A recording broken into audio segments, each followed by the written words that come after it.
Le Seigneur soit avec vous. Et avec votre esprit. Évangile de Jésus selon saint Marc. Gloire à toi, Seigneur. En ce temps-là, Jésus prit avec lui Pierre, Jacques et Jean. Il les emmena eux seuls à l'écart sur une haute montagne. Et il fut transfiguré devant eux. Ses vêtements devinrent resplendissants d'une blancheur telle que personne sur terre ne peut obtenir une blancheur pareille. Élie leur apparut avec Moïse, et tous deux s'entretenaient avec Jésus. Pierre alors prend la parole. Il dit à Jésus: Rabbi, il est bon que nous soyons ici. Dressons donc 3 tentes, une pour toi, une pour Moïse et une pour Élie. De fait, Pierre ne savait que dire, tant leur frayeur était grande. Survint une nuée qui les couvrit de son ombre, et de la nuée, une voix se fit entendre. Celui-ci est mon fils bien-aimé, écoutez-le. Soudain, regardant tout autour, ils ne virent plus que Jésus seul avec eux. Ils descendirent de la montagne, et Jésus leur ordonna de ne raconter à personne ce qu'ils avaient vu avant que le Fils de l'homme soit ressuscité d'entre les morts. Et ils restèrent fermement attachés à cette parole, tout en se demandant entre eux ce que voulait dire « ressuscité d'entre les morts ». Acclamons la parole de Dieu. Louange à toi, Seigneur Jésus.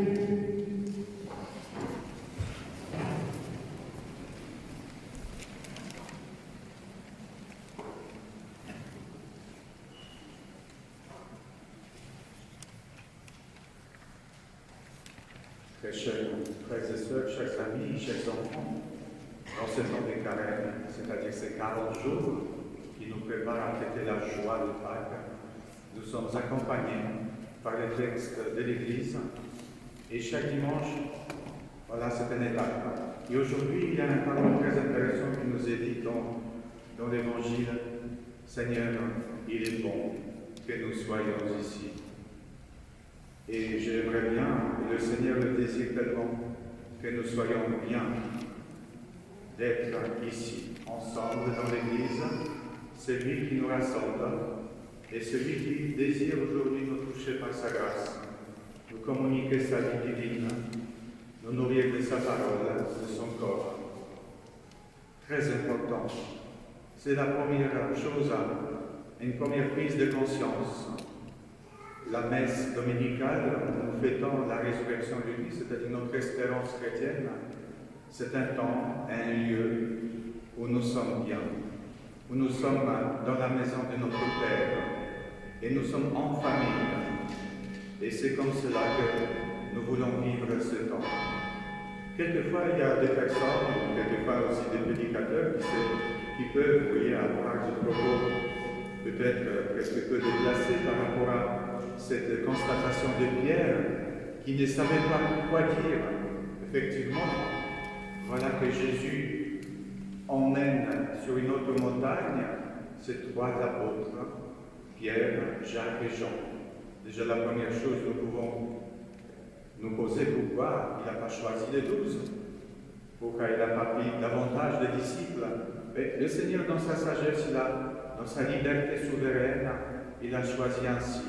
Nous savons que Pierre, c'est ce Pierre sur qui il bâtit son Église. Pierre, tu es Pierre, et sur cette pierre je bâtirai mon Église, et les puissances de mal ne pourront rien contre elle. Voilà ce que notre Église. Notre Église est bâtie sur le rocher que le Christ, et Pierre est cette fondation. Le Seigneur a fondé son Église sur la croix des apôtres, et en premier lieu sur Pierre. Jean, c'est le disciple bien-aimé, nous savons, c'est celui qui, dans l'évangile de Jean, va être là, au pied de la croix, lui seul. C'est celui aussi qui va sentir battre le cœur de Dieu le jeudi saint, juste avant la passion de Jésus. Il est donc une préfiguration de chacun de nous, parce que chacun de nous est appelé à devenir, s'il n'est pas encore, mais nous sommes toujours en chemin, en devenir le disciple bien-aimé, de se reposer sur la poitrine de Jésus pour écouter, pour sentir l'amour, le battement du cœur même de Dieu. Extraordinaire. Et puis Jacques, vous le savez peut-être, mais Jacques, c'est le premier évêque de Jérusalem. C'est celui aussi qui va donner le premier sa vie pour la foi en Christ en tant qu'apôtre. Nous savons que c'est Étienne qui est le premier martyr. Mais en tant qu'apôtre, c'est Saint Jacques qui va donner le premier sa vie pour la foi en Christ. Voilà que nous sommes rentrés aujourd'hui avec cette étape du carême. Deuxième dimanche, comment s'est fêtée la solennité de la transfiguration, nous le savons, est fêtée le 6 août, au milieu des vacances, grande solennité. Et pour autant, le Seigneur nous donne aussi à méditer cet évangile de la transfiguration sur ce chemin de carême, très important. Pourquoi? Jésus vient annoncer à ses disciples, à ses 12 apôtres, sa passion, sa mort et sa résurrection. Et l'Évangile nous dit qu'ils ne comprennent pas ce que ça veut dire. Vous voyez, l'Esprit Saint n'a pas encore donné, n'a pas été encore donné, et puis le Seigneur lui-même n'a pas encore été ressuscité. C'est pour ça, aussitôt, il leur dit, ne dites rien à personne, jusqu'à ce que la résurrection elle-même n'arrive pas.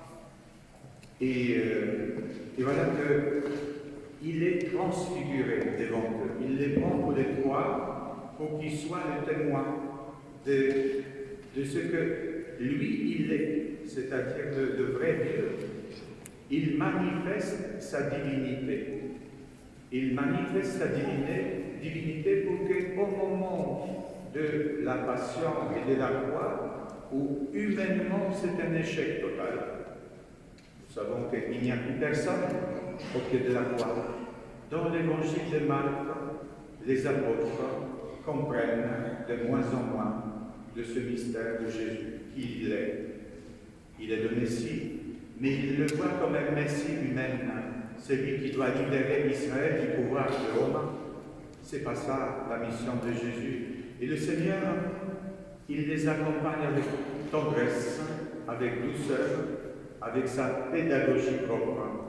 Et nous aussi, chers frères et sœurs, c'est ainsi que nous sommes accompagnés par le Seigneur, avec toujours la tendresse, la douceur, la confiance. Le Seigneur marche avec nous pour nous découvrir petit à petit le grand mystère de son immense projet d'amour, mais qui passe mystérieusement, paradoxalement, par ces douleurs de l'enfantement.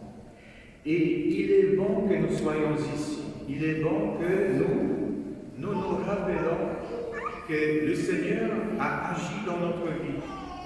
Il y avait peut-être dans notre histoire, dans nos vies de chacun, des moments où le Seigneur a agi avec beaucoup de puissance.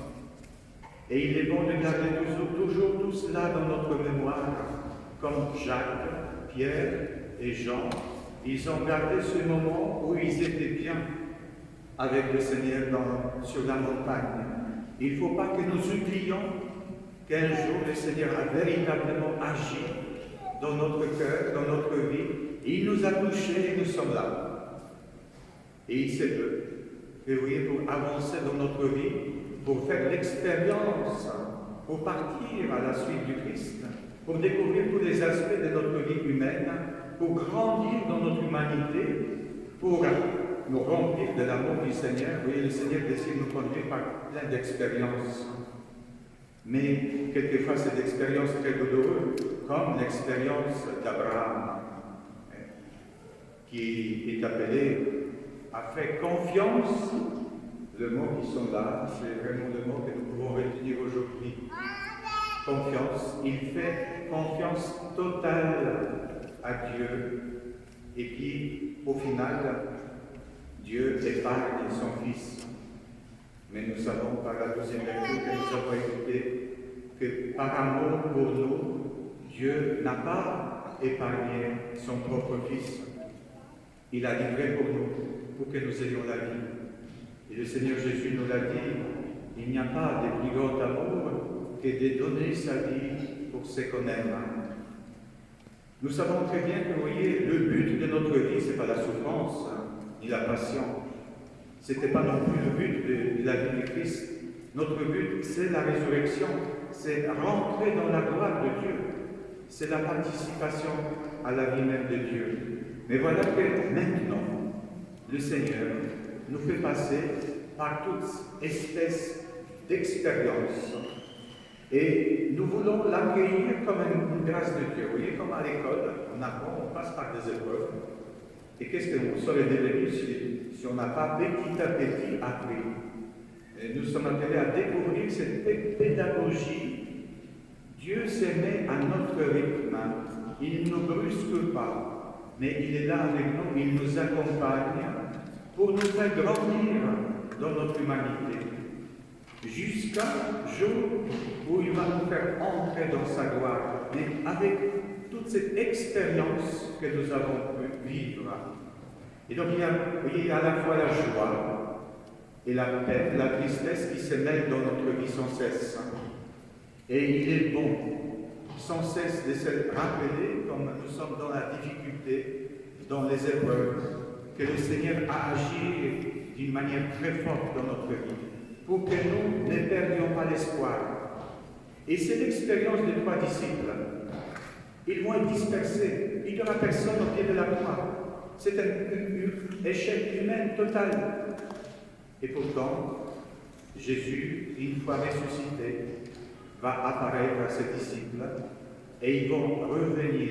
Ils vont se souvenir que ce Seigneur-là, il est vraiment le Seigneur du ciel et de la terre, celui seul qui peut nous conduire à la plénitude de la vie. Voilà, chers frères et sœurs, aujourd'hui, nous sommes appelés à faire ce chemin avec les apôtres, rentrer dans cette confiance et, voyez, fonder notre foi sur la parole, sur la cohérence extraordinaire de son dessein d'amour pour chacun de nous et pour l'humanité tout entière. Marcher avec lui dans la confiance pour pouvoir un jour entrer dans la gloire. Prions les uns pour les autres pour qu'aucune situation de souffrance, des épreuves, ne nous ébranle pas dans cette foi. Nous sommes faits pour l'éternité bienheureuse. Amen.